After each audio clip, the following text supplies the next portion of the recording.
melhor que a vida é o teu amor. Você pode dar uma salva de palmas a esse Deus maravilhoso? Glória a Deus. Glória a Deus. Estamos um pouco gripados, não diferentemente de outros irmãos, né? Mas nós temos orado, seja na tarde, como eu também acredito que nesta noite, em seu momento de oração, você pediu para que esse espírito de enfermidade saia do nosso meio, né? E que nós tenhamos a saúde plena que todos nós merecemos. Eu dou as boas-vindas a todos que aqui estão, estamos com saudades, né? Mas você aqui está, e se você chegou foi porque o Espírito Santo lhe trouxe, e se o Espírito Santo lhe trouxe é porque Ele quer te tratar. Ele quer ver você mais firme, mais forte, mais convicto da sua salvação. Amém? Eu queria desde já avisar que o nosso querido pastor Alessandro não está presente hoje, porque foi pregar lá em Guaxindiba, na igreja do pastor Ricardo. Então, neste exato momento, ele deve estar lá pregando a palavra, né? E nós queremos que Deus vai usá-lo lá poderosamente. Amém? Glória a Deus. Mas vamos estudar a palavra? Vamos. Você trouxe a sua Bíblia? Então eu convido você a abrir a sua Bíblia lá no livro de Apocalipse. Vamos estar finalizando, né, o estudo a respeito da carta escrita à igreja de Filadélfia. Eu convido você que está nos assistindo, se você quiser compartilhar também, é só você abrir lá em Apocalipse capítulo 3. Os irmãos, que geralmente eu passo o esboço, faltou folha. Meu Deus! Não foi você, fomos nós mesmos, né? Nós esquecemos de comprar a folha, e num desespero, aí quando fui rodar, só tinha essas, se errasse ia danar tudo, ô glória, né? Amém? Tá bom? Mas, se você depois desejar, se me avisa, né, os ministros que aqui estão, e eu tenho o maior prazer de imprimir e entregar isso a você, tá bom? Porque, na verdade, eu só tive o trabalho de juntar várias informações, pedir o direcionamento de Deus e colocar no papel, amém? Porque hoje tem muitas ferramentas que nos ajudam a entender, né, a ter o esclarecimento mais aberto, mais abrangente das Sagradas Escrituras. Eu louvo a Deus por isso. Você está com a sua Bíblia aberta no livro de Apocalipse capítulo 3, nós vamos ler somente 2 versos desse capítulo, porque nós já lemos esse capítulo, tá certo? De 1 ao verso 13 nós já lemos, porque esse capítulo 3, do verso 7 ao verso 13, fala a respeito da igreja de Filadélfia. Então essa carta, ela literalmente foi direcionada àquele povo que morava naquela cidade chamada Filadélfia, e naquela cidade havia uma igreja que foi estabelecida, né, como nós falamos na semana passada, não existe um nome preciso para quem abriu a igreja, mas existe uma grande linha de pensamento, né, de rabinos, de teólogos e de mestres, que diz que aquela igreja, como algumas outras igrejas da Ásia, foram abertas através dos discípulos do apóstolo Paulo. Quando lá esteve, ele pregou a palavra, ele esteve lá na cidade de Éfeso, e muitos aceitaram a Jesus, e muitos vieram compor os trabalhadores da seara, amém? E olha, eu queria que você não fique assim um tanto pasmo, mas nós estamos orando para que Deus envie trabalhadores, e esses trabalhadores que serão enviados, não serão enviados só de fora para dentro, mas os que estão dentro serão despertados para a obra, amém, irmão? Eu acredito nisso. Então, em vez de nós lermos do 7 até o verso 13, nós vamos ler somente 2 versos, que a gente já vai começar a entender aquilo que o Senhor deseja. Diz assim o verso 11, vai com teus belos olhos, olha só que verso tão lindo, irmãos, e de uma profundidade tremenda. Ele diz assim, ó: o Senhor Jesus, passando a mensagem para o apóstolo João, ele escreve dizendo: venho sem demora. Olha só, venho sem demora. E ele continua, Renata: conserva o que tens, para que ninguém tome a tua coroa. O que você tem? o que você carrega, o que é precioso para você. Está entendendo o mistério? E já no verso 13, que é o verso que fecha essa carne, diz: quem tem ouvidos, ouça o que o Espírito diz à igreja. O Espírito Santo está aqui, você pode dizer um amém? E eu vou dar uma chance daquele que está nos ouvindo também entender isso. O Espírito Santo também está com você aí, em nome de Jesus, porque Ele é poderoso para estar tanto aqui quanto na sua casa, na sua residência. Semana passada nós fizemos e trouxemos uma introdução a respeito desta carta. Depois, um pouquinho mais à frente, no primeiro tópico, nós falamos a respeito da fundação da cidade chamada Filadélfia, certo? Havia uma cidade, e dentro dessa cidade, vou ser repetitivo, havia uma igreja chamada Filadélfia. No segundo ponto, nós falamos a respeito do contexto romano e o contexto judaico e a sua cultura também. Expomos algumas coisas a respeito daquela cidade. Falamos que aquela cidade, ela fazia parte de uma encruzilhada, várias estradas se cruzavam por aquela cidade. Aquela cidade tinha uma importância enorme para o comércio da Ásia, certo? Falamos a respeito disso também. Falamos também no tópico 3, a respeito do comentário do grande comentarista Eusébio de Cesareia, e nós até demos uma dica aqui para toda a igreja, para os irmãos, quando buscarem algum texto do Novo Testamento, se você quiser conhecer um pouquinho da história, né, daquela época, procura o comentarista Eusébio de Cesareia, você vai ter muito argumento, muita bagagem, para junto com o versículo e com a mensagem que Deus revelou ao teu coração,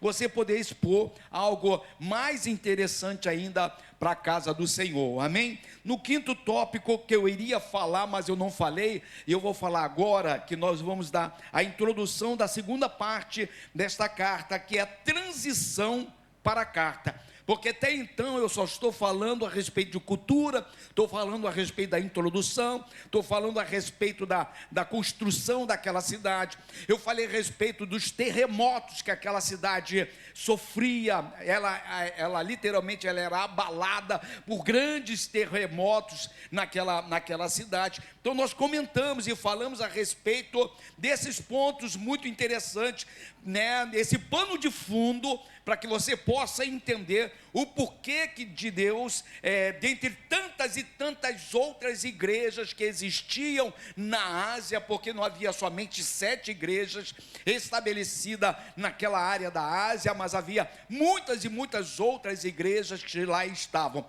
O porquê de Deus salientar, porquê de Deus colocar, do porquê de Deus ter a preocupação de trazer a história da igreja de Filadélfia. Então existe uma transição entre a história, entre o pano de fundo, agora literalmente com os versículos que foram esboçados do verso 13 ao verso do verso 7 ao verso 13 de Apocalipse capítulo 3, amém? Então nesta noite, meus queridos irmãos, eu convido você para que você possa colocar os seus ouvidos bem atentos, né? A sua mente bem ligada, para você poder entender aquilo que o Senhor Jesus quis trazer àquela igreja, e de que forma Deus estava tratando aquela igreja, como Ele também nos trata nos dias de hoje, porque todas as histórias, todas essas igrejas que lá foram estabelecidas, ela traz um argumento, ela traz uma mensagem ainda para os dias contemporâneos, para esses dias que nós estamos vivendo, e ainda vai trazer muitos ensinamentos para as outras igrejas que virão após nós, amém, irmão? Tomara a Deus que não venha nenhuma igreja após nós, porque Deus vai levar essa igreja para o céu, amém, irmão? Glória a Deus, nós cremos que Ele está voltando. Então queria que você estivesse atento, porque por meio desse grande discípulo chamado João, né, nós iremos ver alguns detalhes, né, que reforça, né, que mostra a alegria do Senhor Jesus a respeito desta igreja chamada Filadélfia. E dos meus pedidos para com Deus nesses últimos tempos é que Deus olhe para a igreja Levantai e de repente olhe para a igreja Batista, de repente olhe para a igreja Assembleia, de repente olhe para a igreja Congregacional, de repente olhe para a igreja Universal, de repente olhe para a igreja Exército Salvação e ele se agrade destas igrejas. Né? É muito bom você pensar que o Senhor Deus sentado no trono da sua glória, tendo à sua destra o seu filho, o seu amado filho, aquele que foi levado ao Calvário, não foi levado, ele quis ir para o Calvário, ele decidiu ir para o Calvário pelas nossas vidas, né? Eles dois estão sentados olhando para nós. Imagina, Bruno, Deus olhando para você e sentindo prazer em olhar para você. Imagine, Cleito, Deus olhar para você, você com os seus afazeres, você com a sua família, você com os seus 2 rebentos, com a sua amada, você com o seu trabalho, você no seu dia a dia. Deus olha para você e diz: muito bom homem.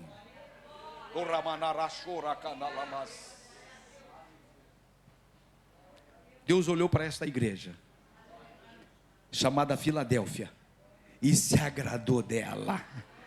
Quem está entendendo, irmãos? Quem está entendendo? E João, ele nos mostra isso, tá bom? Então agora vamos lá, vamos ao versículo. Se você está com a sua Bíblia aí, se você desejar acompanhar, que eu acho que seria interessante você acompanhar, porque a Bíblia é para a gente ir acompanhando. Quando os irmãos trazem uma palavra aqui, eu faço questão de deixar a Bíblia aberta, põe a caneta do lado. Alguns irmãos perguntam, né, por que pastor só anda de caneta, né? Porque tem coisas que o celular não consegue colocar, o celular não consegue riscar um versículo da Bíblia, certo?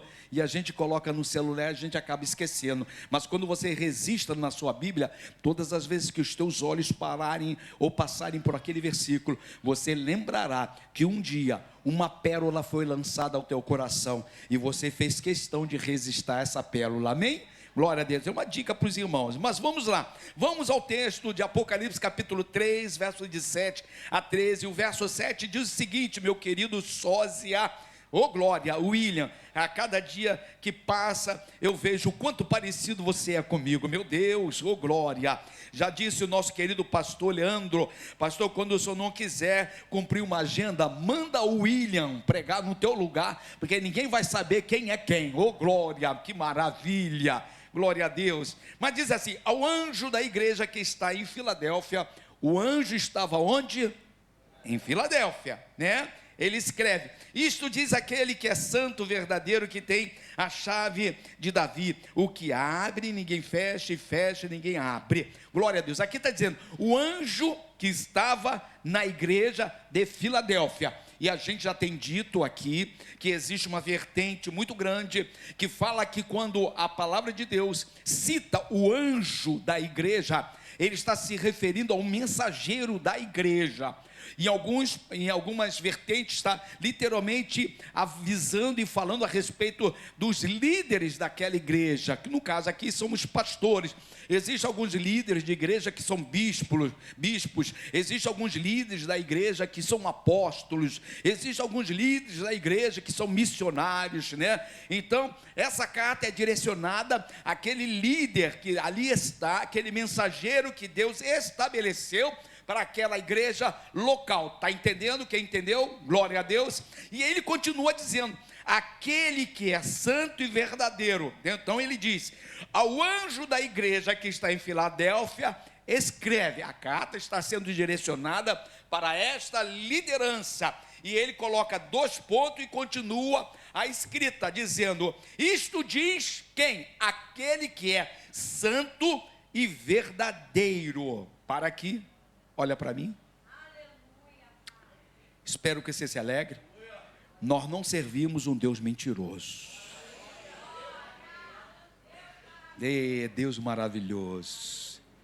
Nós não servimos um Deus impuro.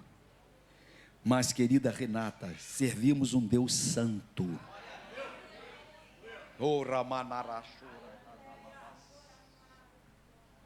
No final de todo esse estudo, eu vou fazer um apanhado de cada carta de cada detalhe de cada carta. Querida Michele, Débora, amamos demais todos vocês.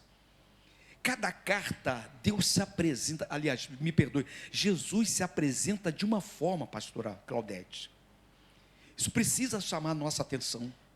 E ele aqui, ele se apresenta como o santo e verdadeiro. Ele está dizendo, não existe nuvem de desconfiança em mim.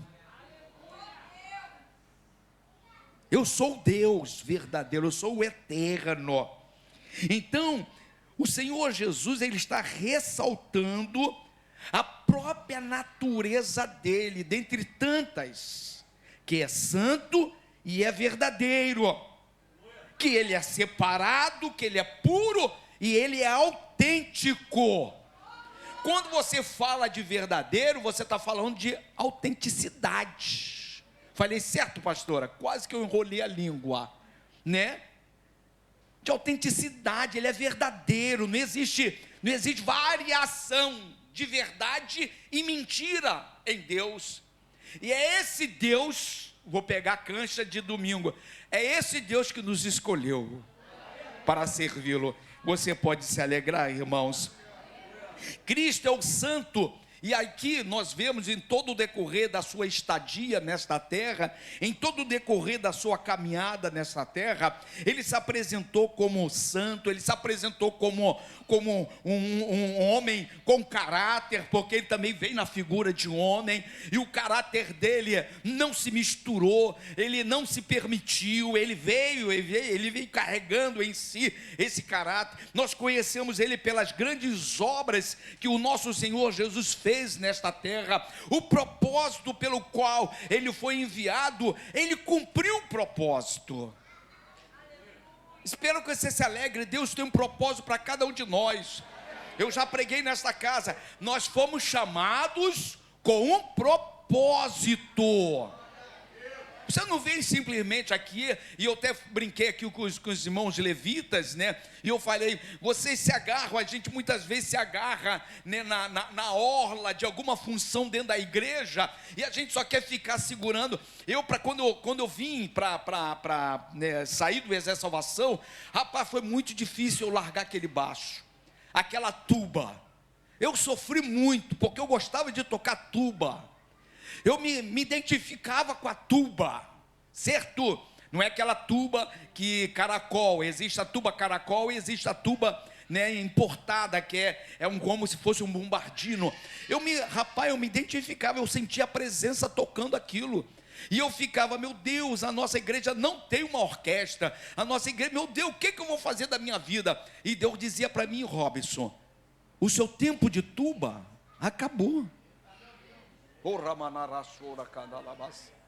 Lembra o vaso que está carregando a florzinha de girassol, e na verdade não é para carregar a florzinha de girassol? Aquela botija não é para receber água, não foi assim, foi o termo que ele usou? Ela foi criada. Então, muitas vezes nós nos agarramos a determinadas situações, quando o Senhor já falou, peraí meu filho, isso aqui foi para o teu início da tua caminhada, eu tenho algo muito maior para fazer na tua vida, entenda o que eu tenho para fazer na tua vida. Quem está entendendo, amado? Quando você vai buscar a palavra verdadeiro lá no grego, a palavra é dita da seguinte forma, aletinos, A-L-E-T-H-I-N-O-S, aletinos, que significa o seguinte, quando ele diz que é verdadeiro, dentro desse contexto, dentro desses parâmetros aqui que foi escrito essa carta, significa verdadeiro no sentido real e genuíno, não existe variações. Ele estava se apresentando como um Cristo que não tem variação, como um Deus que não tem variação. Hoje ele está bem com você, ele faz coisas boas contigo. Ou não, ele não tem variação, ele é Deus. Mas por que determinadas coisas acontecem comigo? Nós semeamos, nós esquecemos que nós vamos colher. Na colheita, Deus não pode botar o dedo, porque foi você que plantou. Então, não se planta laranja e colhe jaca, não se planta manga e se colhe tangerina. Não se colhe, não se planta jaca e vai colher caju. O que você planta, você colhe. Mas eu creio que você e eu estamos plantando coisas boas diante do meu Deus, amém? Então, quando você verifica esse significado dessa palavra verdadeiro, a gente vê que a verdade na sua essência estava em Jesus. Não foi à toa que ele diz que ele é o caminho. Ele mesmo, uma certa ocasião eu preguei aqui, não sei se os irmãos mais antigos lembram disso, com certeza a nossa anciã, a nossa querida Regina, Glória de Paula, a Mari e outros mais anciões aqui dessa igreja, né? Elas sabem que uma vez eu preguei a respeito disso, que entre tantas e tantas revelações a respeito da pessoa de Cristo, que os grandes profetas do passado assim explicitaram, assim escreveram, chega um determinado momento que ele próprio, o próprio Jesus, traz a maior revelação a respeito dele, quando ele diz: eu sou o caminho, eu sou a verdade e eu sou a vida, não existe variação em mim. Amém, irmãos? Glória a Deus. Vamos adiantar um bocadinho. Quando você vai agora, ele diz assim, que tem a chave de Davi, o que abre ninguém fecha, e fecha ninguém abre, chave de Davi. Quando você pega aqui, põe aqui, não sei se a leitura está funcionando, tá? Isaías capítulo 22, verso 22. Isaías 22, verso 22, o que diz aí? Porei sobre o seu ombro a chave da casa de Davi, ele abrirá e ninguém fechará, fechará e ninguém. Lá em Isaías capítulo 22, verso 22, está falando a respeito de uma situação ocorrida, que o Deus Todo-Poderoso fala a respeito de uma pessoa, e o nome dessa pessoa se chama Eliaquim. Ele era mordomo do rei Ezequias, rei de Judá, e nesse capítulo está falando a respeito disso, porque havia um mordomo dentro do reino, que ele tinha a chave de Davi, ele tinha a chave dos armazéns, ele tinha a chave, certo, do depósito, ele tinha a chave dos recintos todos do palácio. Então ele era o responsável pelas atividades, pode-se dizer, dentro do palácio, e não somente do palácio, mas na própria despensa e no armazém do reino. Esse mordomo, ele tinha o poder de abrir e fechar, e chega uma determinada hora, que o homem que lá estava, a trabalhar, não agradou o coração de Deus. Esse homem chamava Sebna, é S-E-B-N-A, acredito que eu esteja falando certo, Sebna. Esse rapaz, ele era o responsável, mas por falta de fazer a coisa certa, não resolveu fazer a coisa certa. O que Deus fez? Tirou da mão dele e colocou na mão de outro. O que você aprende com isso, irmão? Trabalhe com excelência na casa do Senhor. Trabalhe, porque a obra de Deus não vai parar. A obra de Deus não para. A obra do reino não podia parar. Então, quando você lê aqui em Apocalipse, verso 7 de Apocalipse capítulo 3, isso aqui faz uma alusão daquilo que aconteceu lá atrás, bem atrás mesmo. O que acontece, irmãos? Quando a gente também vem aqui para Apocalipse, mais uma vez, você vai lá no capítulo 1, lá no verso 18, mais uma vez, se fala a respeito de chave. Fala a respeito de chave. O verso 1, lá, capítulo 1,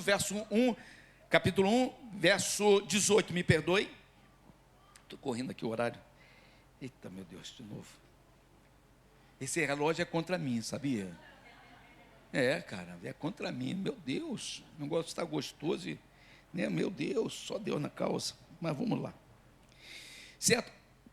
Apocalipse capítulo 1, verso 18, e aquele que vive, está falando de Cristo, estive morto, mas eis que estou vivo, glória a Deus, pelos séculos dos séculos, e tenho a chave da morte, e também está na mão dele, também está na mão dele, está na mão dele, a chave dos recintos do céu, está na mão dele, a chave do armazém do céu, eita meu Deus do céu, a tua bênção vem da onde?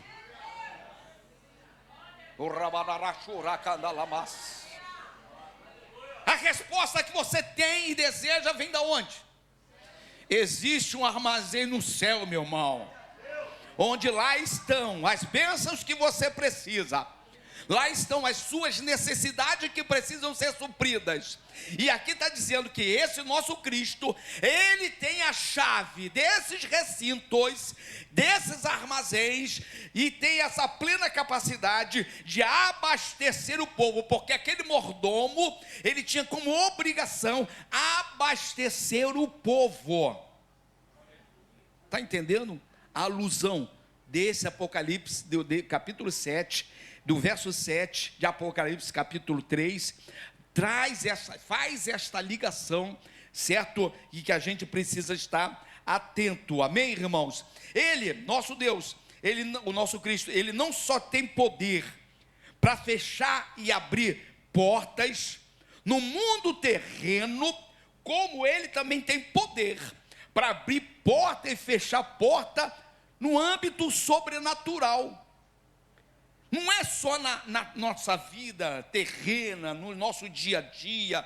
Deus abriu uma porta de emprego, Deus fechou aquela outra porta, Deus, não é, Ele tem um poder, porque quando você vai para Apocalipse capítulo 1, verso 18, Isaías capítulo 2, verso 20, fala da porta de recinto, fala a respeito de porta de armazéns, fala a respeito de porta de provisão, amém ou amém, irmãos? Agora, quando você vem para Apocalipse, logo no capítulo 1, verso 18, quando o Cristo, ele começa a se revelar, ele diz que eu tenho a chave da morte e do... Já é o quê? Sobrenatural. Quem está entendendo, irmãos? Ele carrega em si esse poder tremendo, e isso agrada o nosso coração. A autoridade sobre a morte física, só Ele tem, irmãos. Tudo bem, a gente pode, né, a gente vai levando a vida, muitas vezes a nossa alimentação, muitas vezes as nossas atitudes, e muitas vezes os nossos erros levam-nos à morte, mas se Deus resolver que você não vai morrer, você não vai morrer. Amém ou amém? Se Ele resolver que você vai viver aqui na terra até Ele voltar, mas aí, pastor, eu vou estar, sei lá, com 150 anos, meu irmão, lá os caras lá de trás viviam 900 anos, 500 anos, 600 anos, 700 anos, compreende? A palavra de vida está nas mãos dEle, e a palavra de morte também está na mão dEle, amém, irmãos? E não somente isso, mas Ele diz, está em minhas mãos a chave do inferno. Esse inferno aqui, quando você busca a tradição, está falando sobre Hades, lugar onde temporariamente aqueles que nesta terra não caminharam conforme a palavra de Deus nos ensina, não caminharam dentro dos princípios de Deus e sucumbiram, morreram, eles são levados para esse lugar chamado Hades. Não é já para o lago de enxofre, de fogo eterno. Ele vai para este lugar chamado Hades e fica aguardando o grande julgamento de Deus. Aí você vai dizer, pastor, mas eu tenho feito tudo direitinho. A minha mãe, né, ela foi uma santa, serviu a Deus com dedicação. E a tua mãe também, pastor, o senhor já disse que também era uma mulher de oração. Eu creio que a minha mãe não está no Hades, mas a minha mãe está no paraíso, aguardando o grande julgamento. Quem está entendendo? Então, você que vai morreu, né? A gente vai ter que passar por essa porta. Gente que um dia vai, né? Você vai dizer, não, vai o senhor primeiro, pastor, você deve estar falando, vai o senhor primeiro, né? Um dia nós vamos ter que beber dessa água, certo? Então beba o senhor primeiro, oh, glória a Deus, eu dou minha vez, tá bom? levar a coisa a sério, eu brincando, né? Mas um dia nós vamos ter que beber dessa água. Mas você, William, se você for fiel até o final, em vez de você esperar o grande julgamento em Hades, lá nessa lugar terrível, você vai estar esperando no paraíso. Paraíso fala lugar de descanso. Paraíso nos remete ao lugar de paz. Não é isso? Então a gente ficará aguardando o grande julgamento, e aí sim, a sentença será trazida a todos, os maus e os bons, estará debaixo de uma sentença de Deus. Mas nós queremos que a nossa sentença será: bendito seja, bendito todos vocês sejam, entrai pelas portas de Jerusalém. Amém, irmãos? E o verso continua: o que abre ninguém fecha, e fecha ninguém abre. O domínio de Cristo, ele é total, irmãos. E quando ele diz domínio de Cristo, eu estou falando a respeito do domínio de Cristo, principalmente domínio da porta de salvação. Não existe outra porta. O domínio sobre a missão, sobre a história, está nas mãos do nosso Senhor Jesus Cristo. Ele governa, né? Ele tem esse poder, foi dado a ele esse poder. Todo poder me foi dado, no céu e na terra, não é isso que diz? O grande John Stott, ele escreve o seguinte: afirma que o que a cidade tinha sido, cidade de Filadélfia, a cidade que tinha sido para a cultura grega, era agora para o evangelho de Cristo. Nós sabemos que a cidade foi descoberta, ela foi estabelecida, ela foi desenvolvida por um rei chamado Átalo. Ele criou essa cidade, ele queria que, e o desejo dele era que esta cidade fosse a embaixadora da cultura grega, certo?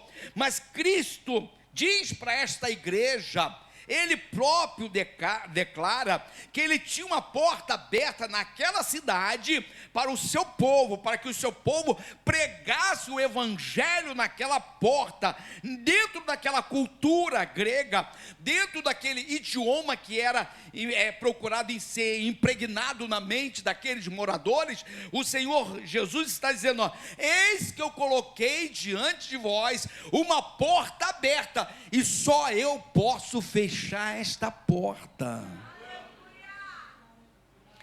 Moramos numa localidade, ou aliás, a igreja está em uma localidade. Alguns irmãos moram nesta localidade. Vocês acreditam que Apolo 3 é uma porta aberta de Deus para o evangelho? É uma porta que se abriu do evangelho para que a salvação seja pregada para a igreja Levantai, para a igreja Assembleia, para a igreja Congregacional. Cada denominação que está aqui estabelecida neste bairro chamado Apolo 2, Apolo 3, Bom Retiro, Marambaia, é para nós evangélicos uma porta aberta para que o evangelho seja anunciado. Então nós não caímos de paraquedas aqui. Existe um chamado para a igreja e um propósito para a igreja. Você está entendendo, irmão? Não diferentemente, querido Vinícius, havia um chamado e um propósito para a igreja de Filadélfia. O apóstolo Paulo, os discípulos do apóstolo Paulo não estiveram naquela cidade com conversa fiada para passear. Vamos fazer uma excursão, vamos fazer um turismo nesta cidade aqui, esse rei que levantou essa cidade, vamos conhecê-la também, já fomos a tantas, esta seria a 6ª cidade que nós estaremos lá visitando, e assim nós iremos fazer uma turnê nesta área da Ásia Menor. Não, eles foram lá com objetivo, eles foram lá, né, debaixo do chamado de Cristo, chamado de Deus, com o propósito de estabelecer a palavra de salvação para aquele povo. Nós estamos aqui com esse objetivo, irmãos. Nós estamos aqui com ele, nós não podemos nos esquecer disso. Amém, irmãos? Ele diz assim, ó, pouca força. Ele diz: conheço as tuas obras. Glória a Deus. Conheço as tuas obras. Já no verso 8, conheço as tuas obras, eis que pus diante de ti uma porta aberta, a qual ninguém pode fechar, porque tem pouca força. De vez em quando, quantas e quantas vezes, né, a Claudete estava do meu lado, a pastora Claudete, até então, era a presbítera Claudete. A gente subindo essa rua aqui, tem aqui a igreja, próxima rua principal, que corta da caixa d'água, vai até a estrada. A gente estava rodando por aqui, e nós subimos, eu estava indo para deixá-la em casa, certo? E na subida aqui, nós contemplamos uma casa de recuperação. E quando eu olhei aquela casa de recuperação, agora, não, graças a Deus, Deus mudou minha vida, glória a Deus. Mas quando eu ficava irritado, era o volante que sofria. O volante do volante, sabe, do carro. Eu batia nele, né? O volante sofria, né? Ai, meu Deus, né? Deus vai nos aperfeiçoando, vai nos ensinando que não há necessidade de fazer isso, certo? E eu subindo, eu bati no volante, falei: Claudete, presbítera, por que Deus nos agracia com uma casa de recuperação? Será que nós não somos merecedores? Presbítero, o que eu estou fazendo de errado, presbítera? Nós subimos morro, nós descemos morro, a gente ajuda aqui, ajuda lá, a gente manda dinheiro para as outras casas, e Deus não olha para nós com olhar de carinho. Deus estava olhando.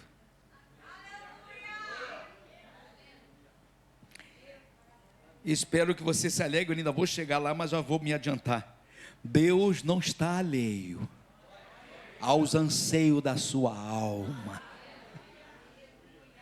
Se esses anseios da tua alma está dentro da conformidade, está, sabe, dentro da ligação de Deus, Deus mais cedo ou mais tarde fará com que aconteça. Amém, irmãos? Porque foi isso que aconteceu, glória a Deus. Ele diz assim, ó, eu estava dizendo para ela, para a presbítera na hora: a gente tem tão pouco, nós não temos dinheiro para abrir, mas como é que nós vamos abrir? E eu falei: poxa, mas aquela igreja ali é menor do que a nossa, como é que ela conseguiu abrir e a gente não consegue abrir? Como que a gente não consegue romper? Aí ela, com a palavra dela: tá, calma, pastor, vai acontecer. E 15 dias, 20 dias depois, tudo começou a acontecer. Amém, irmãos? Né? Não importa se nós temos pouca força, o que importa é que nós não fujamos do nosso chamado e do nosso propósito. O que importa é que nós continuemos avançando dentro do chamado e do propósito que Deus colocou na tua vida. Porque quem vai te avaliar não são as pessoas que estão ao seu redor, não é a nação que você faz parte, não é o bairro que você mora. Quem vai te avaliar é o Todo-Poderoso. É o Todo-Poderoso, é Ele que vai te avaliar, é Ele que, aqui de pouca força, talvez numericamente, aquela igreja, e foi estabelecido, e já foi dito isso, que numericamente ela era pequena, limitada em recursos, mas era uma igreja fiel. O que Deus está procurando hoje é um povo fiel a Ele, um povo que não que não se desvie pelos achômetros, outras coisas mais. Eu fui plantado aqui eu vou florescer, aqui eu vou avançar. Se necessário for eu me humilharei. Se necessário for abrir mão, vou abrir mão, mas eu vou avançar aonde Deus me estabeleceu. Sabe por quê? Quem te honra não é o homem, quem te honra é Deus. Quem te honra é Deus que nos honra. Amém, irmãos? Glória a Deus. Ele diz: conservaste a minha palavra e não negaste o meu nome. A fidelidade estava na mente daquele povo, daquela igreja, estava no coração daquele povo, daquela igreja, porque mesmo sofrendo pressões, e muitas pressões demais, eles não negaram a fé deles em Jesus. Amém, irmãos? Nós sofremos pressões de vez em quando, pressões na direita, à esquerda, na frente, atrás. São pressões que você sofre dentro da sua casa, são pressões que você sofre no seu trabalho, são pressões que você sofre com os seus vizinhos, são pressões que você sofre pelo governo que está sobre a tua vida, sobre os governantes desse país. A gente sofre uma pressão tremenda, mas irmãos, seja você aquele que não vai negar a sua fé em Jesus. Sejamos nós uma igreja fiel a esse Deus poderoso, amém, irmãos? No verso 9 diz: eis que farei da sinagoga de Satanás, dos que dizem que são judeus e não são, mas mentem. A expressão de sinagoga de Satanás é a segunda vez que essa expressão é colocada dentro dessas cartas escritas lá para a igreja da Ásia Menor. Duas cartas se ouviu falar a respeito da sinagoga de Satanás, e essas sinagogas de Satanás reflete literalmente a oposição que aquela igreja sofria de fora para dentro e algumas vezes de dentro para fora. Que isso nós temos que ter cuidado. A cura que Deus deseja para esta humanidade, a cura que Deus deseja para nós, precisa começar de dentro para fora. A nossa guerra não é com o nosso irmão.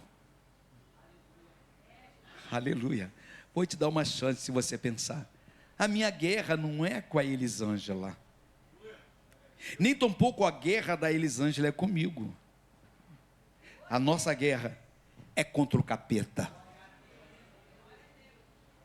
Agora, se em mim está sendo gerado um sentimento de resistência à minha irmã Elisângela, eu não tenho que jogar a conta em cima dela, eu tenho que jogar a conta em mim.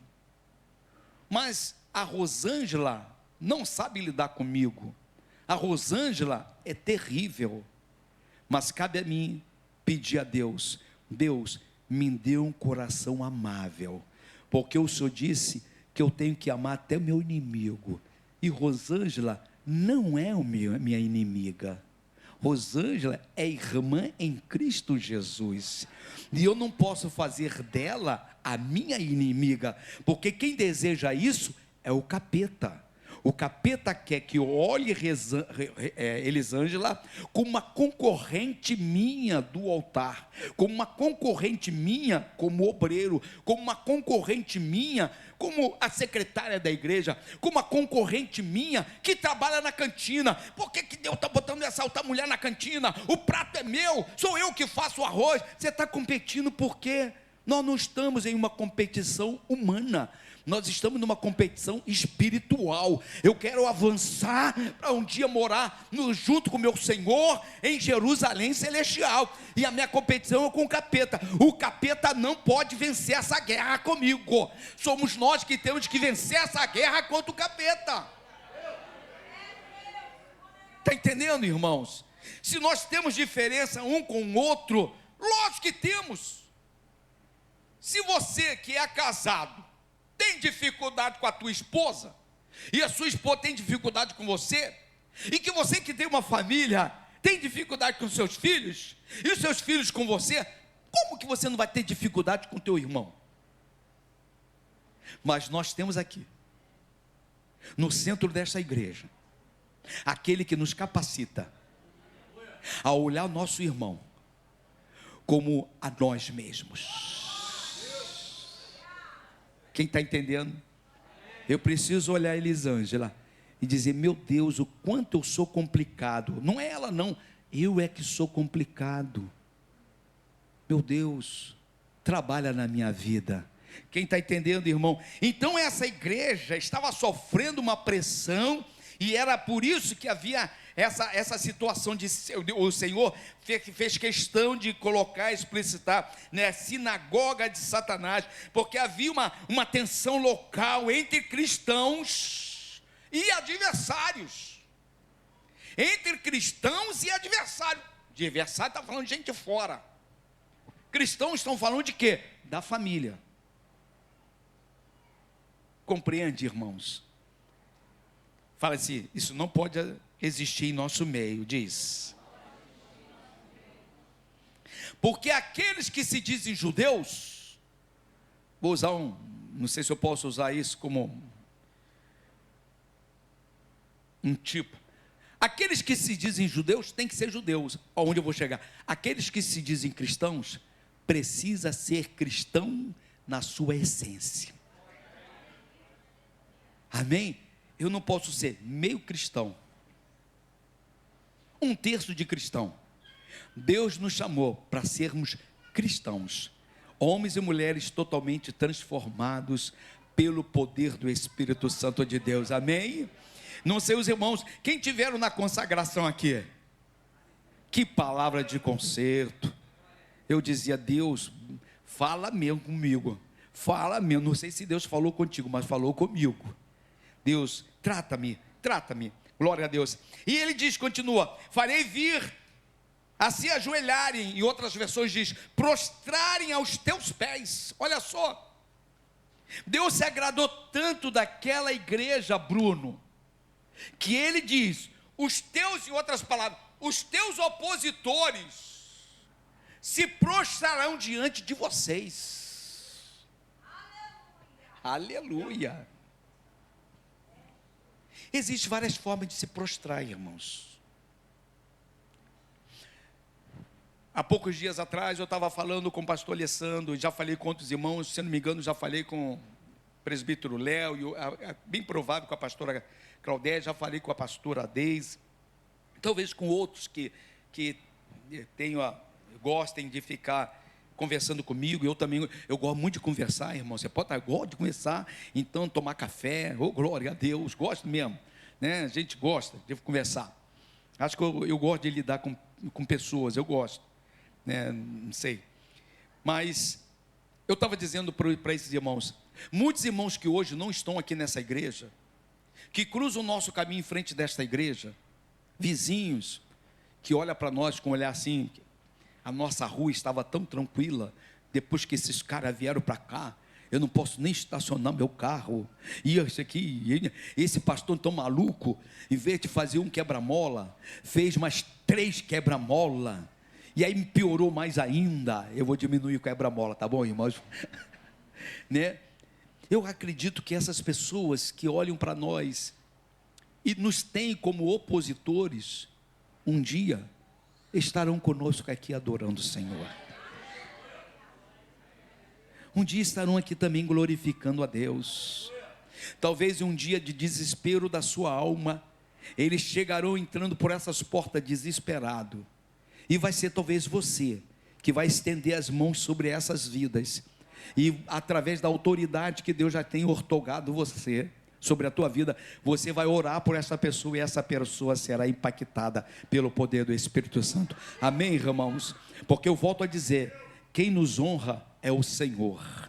É o Senhor que honra a sua igreja, honra o seu povo. E Ele está dizendo aqui, ó, aqueles que perseguiram vocês, aqueles que falaram mal de vocês, aqueles que queriam mal a respeito de vocês, eles virão até vocês e prostrarão diante de vocês, e saberão o quanto eu os amo. Eles reconhecerão o amor de Deus em nós. Amém, irmãos? Quem está entendendo, eles reconhecerão que nós somos amados pelo nosso Senhor Jesus Cristo, e é por isso que nós somos loucos de estar terça-feira na igreja, quinta-feira na igreja, e de vez em quando sábado na igreja, domingo na igreja. Esse povo não tem o que fazer. Sim, nós estamos fazendo uma grande obra. Para pensar, irmãos, nós estamos fazendo uma grande obra. Que obra? Estamos semeando no coração de Deus, porque um dia nós queremos colher, um dia a grande colheita. E qual é essa grande colheita? Um dia morar no céu, para a eternidade, para todo sempre. Porque é aqui que Deus nos trata. Amém, irmão? Eu tenho 15 minutos para terminar. Verso 10 diz: porque guardaste a palavra da minha paciência. O Salmo 40 fala o quê? esperei com paciência no Senhor, e Ele ouviu o quê? Quanto tempo você está esperando uma resposta? Tanque de Betesda, foi quanto tempo que aquele cabra macho esperou? Você aguentaria 38 anos para ter uma resposta de Deus? Os textos bíblicos precisam trazer lições para as nossas vidas. A gente lê e a gente vê que parece uma prosa, uma poesia, algo romântico, algo um tanto imaginário. Não, é realidade. Não foi à toa que o Senhor Jesus deixou bem claro e fez com que ficasse registrado 38 dias. Ele poderia simplesmente dizer, havia lá 38 anos, me perdoe, 38 anos. Ele poderia muito bem dizer lá, não, havia lá no tanque de Betesda um paralítico, e esse paralítico esperava uma cura, esperava a água se mover, e dentro desse contexto, ninguém chegava até ele para levá-lo até a água, e todas as vezes que ele, por decisão própria, tentava chegar, outros chegavam até ele. Não poderia ficar só dentro desse contexto aqui que eu estou dizendo? Mas não, ele fez questão. Há 38 anos ele esperava uma resposta. Eu quero dizer para os irmãos, espero que você se alegre, você serve um Deus que tem prazer de trazer resposta ao teu coração, porque cada resposta que Ele traz sobre a tua vida, Cleito, e sua casa, Ele sabe que o nome dEle será glorificado e exaltado. Entendeu, Grilo? Uma resposta que Deus traz ao seu coração, uma resposta de uma peleja, de pedido que você fez, quando assim é entregue a você, você imediatamente, você como homem de Deus, você reconhece que não foi pela tua força, não foi pela tua vontade, mas foi pela providência de Deus. Quem está entendendo, irmãos? Ele diz, porque guardaste a minha palavra da paciência, também eu te guardarei na hora da tentação, que há de vir sobre todo mundo, para tentar os que habitam sobre esta terra. A tentação chegará. A palavra da minha paciência, algumas traduções, quando você pega e procura pesquisar, diz assim, a respeito dessa pequena conjugação, diz assim, o meu paciente suporta. Palavra da minha paciência. Em outras versões diz, o meu paciente suporta. Aqui está falando de perseverança. Você recebe uma promessa de Deus, você tem que ser perseverante nessa promessa, você tem que acreditar nessa promessa. Não é só acreditar, mas perseverar em acreditar. Estou entendendo?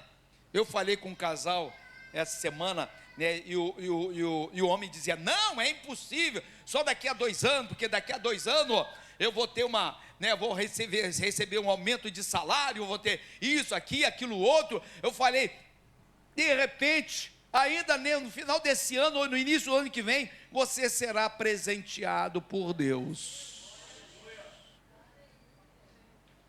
Milagre é para quem? Se você não crê, o milagre não pode chegar à sua casa, né? Abraão creu contra as possibilidades humanas dele. A possibilidade dele humana, 100 anos, ter filho, a mulher 90, com toda a tecnologia dos dias de hoje, não é mais possível. Imagina naquela época. E a Bíblia diz em Romanos que ele creu, mesmo tendo o entendimento que era impossível isso acontecer, mas ele creu. Por quê? Porque ele sabia e conhecia o Deus que ele servia. Creia no Deus que você serve, saiba quem é o seu Deus, saiba que o seu Deus está de olho sobre você, saiba que o seu Deus tem prazer em te abençoar. Ele te guardarei na hora da tentação sobre todo mundo, promessa de livramento e preservação que o Senhor estava trazendo, durante o grande juízo que virá, Deus estava dizendo: eu vou preservar vocês, eu vou guardar vocês. Nós tivemos aí momentos difíceis aqui, alguns anos atrás, de pandemia e outras coisas mais, e outros tempos virão também de perseguição, mas se você for fiel até a morte, o que você vai ganhar? A nossa coroa não é terrena, a nossa coroa está lá no céu, irmãos. Quem está entendendo, procura guardar isso. Guardarei, o Senhor dizendo, o Senhor Deus firmando para aquela igreja que lá estava, ó, te guardarei. Ele estava, quando você vai um pouquinho atrás do verso, ele diz: tenha paciência, Léo, tenha paciência. Eu sei que você tem sonhos e projetos para a tua casa. Tenha paciência. Continue na passada. Bibi, continua na passada. Não vire nem para a esquerda, nem para a direita. Continue na passada. Porque cada passo que você dá está sendo acompanhado pelos olhos de Deus. Cada passada que nós damos é acompanhado pelos olhos de Deus. Deus está nos acompanhando.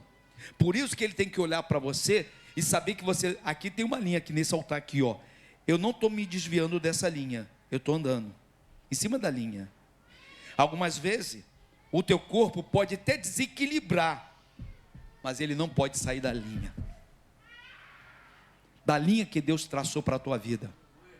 Se você guardar aquilo que Deus quer que você guarde, Ele também te guardará. Amém, irmãos? Verso 11 diz: eis que venho sem demora. Você pode dar uma rajada de glória? Faço uma pergunta que talvez seja um jargão para muitos, mas para mim não é, porque aqui está dentro do contexto. Quem está aguardando a volta de Jesus aí?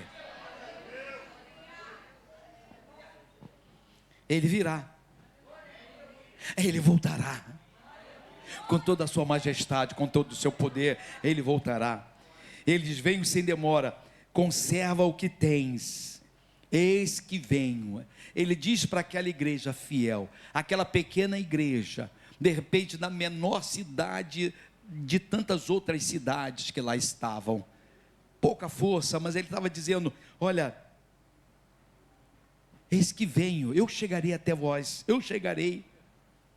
Na verdade, ele traz aqui, dentro dessa carta, ele está trazendo uma recordação, ele está trazendo uma lembrança à mente de todo aquele que frequentava aquela igreja, porque quando o evangelho ele é pregado na sua essência, amém? Ele é pregado do início, do meio e do final de toda a escritura, amém ou não amém, irmãos? E com certeza aqueles que pregaram o evangelho naquela época, falavam a respeito da primeira vinda de Jesus, porque Jesus veio a esta terra, né, para nos resgatar das mãos do inimigo, para nos comprar pelo seu precioso sangue, mas também esses mesmos homens que pregavam a respeito da cruz, também pregavam a respeito do segundo retorno em glória, que Jesus assim fará, quando Ele retornar e vier buscar a sua igreja, vier buscar os seus escolhidos, amém? Porque Ele deixa bem registrado: eu venho e venho sem demora. Glória a Deus. O que acontece quando Ele diz venho e venho sem demora? Ele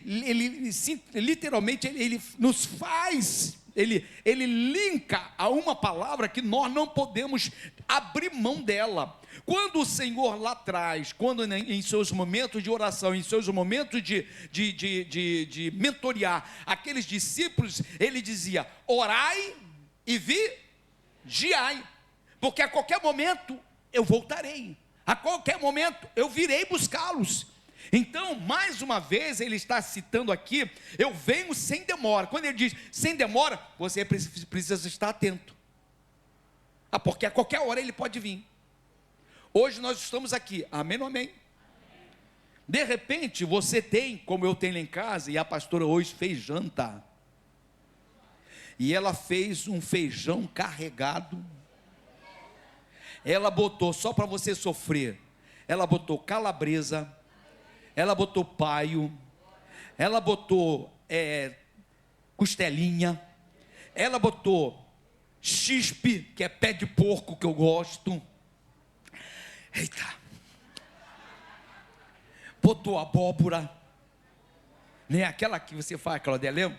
Abóbora, botou inhame. Se amanhã eu não vier, é porque Deus me levou. Entendeu? Mas, de repente, Anderson, diácono, eu nem vou virar essa noite. De repente, nós não sabemos se nós teremos outro dia amanhã. Então ele vem sim, ele vem sem demora. E olha só o lembrante dele, querida diaconisa Iones, mulher que Deus tem usado nesta casa. Ele diz, ó, eu venho, isso é uma firmeza, ele está afirmando, olha, eu venho. E aí ele diz, ele manda um recado, um cuidado, sem demora, que significa, seja vigilante. E ele continua a dizer, conserva o que tens. E quando nós lemos no início, eu falei, o que você tem? Agrada a Deus ou desagrada a Deus? Se Deus vier hoje, eu subo para o paraíso ou eu vou para a Hades? Aonde eu vou ficar esperando o julgamento? No paraíso ou em Hades? A minha colheita determinará para onde eu vou. Amém, irmãos? Se eu estou trazendo, recebendo uma colheita que Deus está dizendo, eu vou te abençoar, eu sou contigo, e você está trabalhando, você está agradando o coração de Deus, nós teremos um lugar seguro no aguardo do nosso grande julgamento. Amém, irmãos?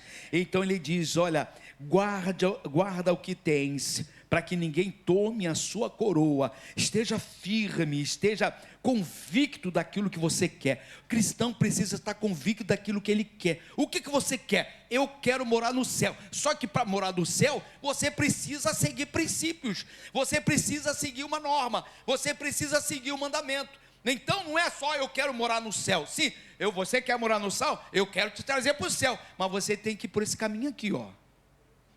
Quem está entendendo, irmãos?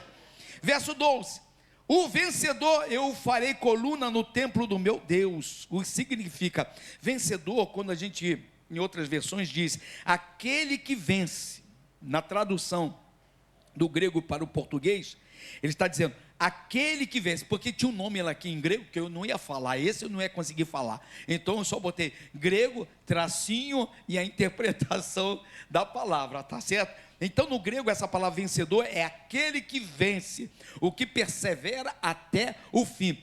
Paulo foi vencedor? Diz assim, foi, porque ele perseverou até o fim. Amém, irmãos?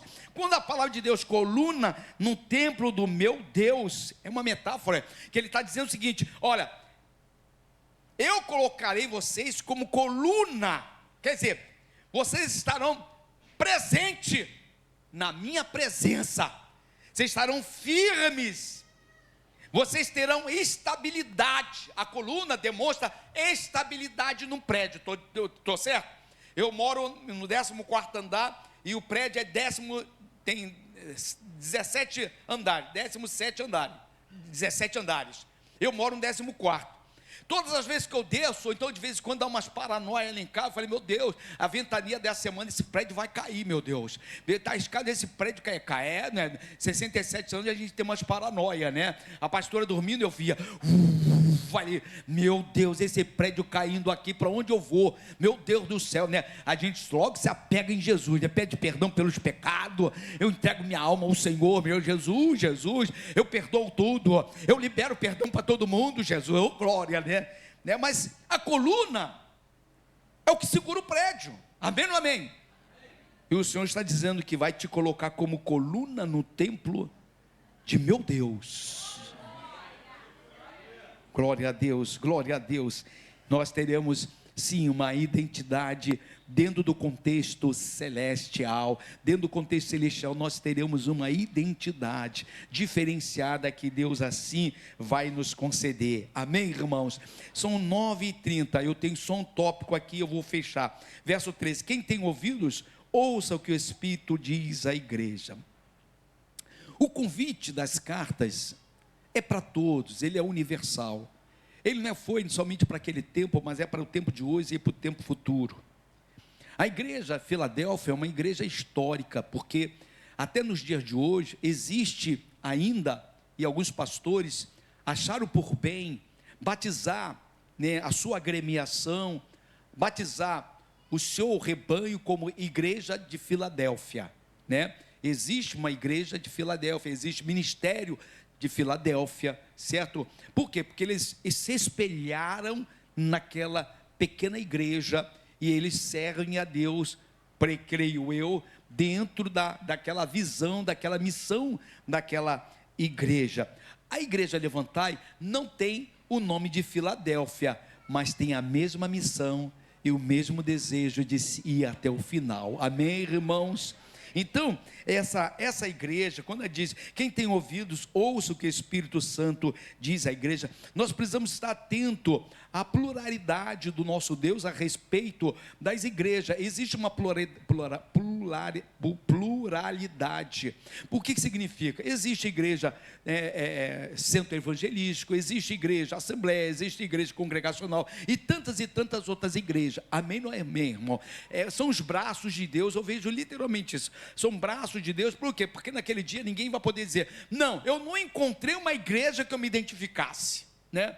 Eu não encontrei uma igreja que me identificasse. Peraí, você não encontrou? Você passou pela Batista? Passei, não gostei. Passei pela congregação? Também não gostei. Passou pela presbiteriana? Também não gostei. Passei por essa, meu Deus, nenhuma igreja dessa pregava a meu respeito. Não, elas pregavam a respeito do Senhor, mas lá havia um povo meio difícil. E você, não é difícil? Nós somos difíceis, mas eu aprendo com o pastor Anselmo aprende comigo. Nós dois aprendemos com o nosso querido Vinícius, que lá está. É um aprendizado diário.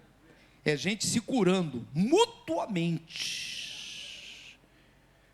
nos curando mutuamente. Amém, irmãos? Então, essa pluralidade que tem hoje, de tantas e tantas igrejas, isso não menospreza a obra de Deus de forma alguma, mas pelo contrário, isso eleva a obra do Senhor, porque aí o Senhor Deus pode com seus braços, os seus tentáculos, ir a cantos que a Levantai não pode ir, e a cantos que a Batista não pode ir, e a cantos que a Universal não pode ir, mas de repente uma pequena igreja lá está indo, lá está atingindo, e lá está sendo feita a obra do Senhor. Quem está entendendo, irmãos?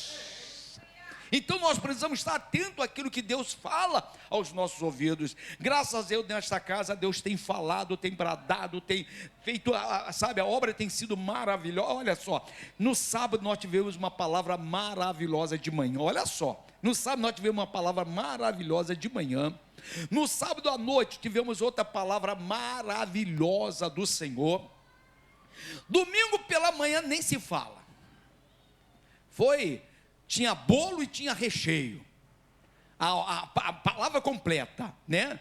Aquele que quisesse se acertar com Deus, tinha que acertar, né? Deus nos tratou a igreja, e não diferentemente, de noite, Deus usa o nosso irmão José, com uma forma tão simples, tão fácil, sem tanto, né, acessórios. Ele entregou uma palavra maravilhosa. Eu espero que hoje essa palavra também te ajude. Eu não vou ficar fora desse movimento não, né? Estou brincando. Mas a gente tem tido palavra de edificação nesta casa. Então nós precisamos ter os nossos ouvidos atentos àquilo que o Espírito tem dito à igreja, porque aquilo que ele tem dito à igreja é para edificar a sua igreja, é edificar as nossas vidas. Amém, irmãos?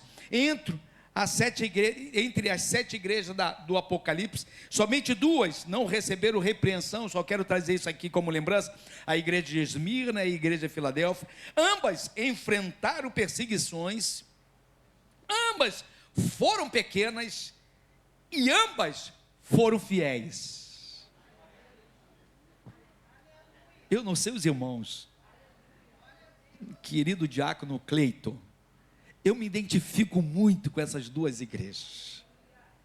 Eu identifico muito a igreja Levantai com essas duas igrejas.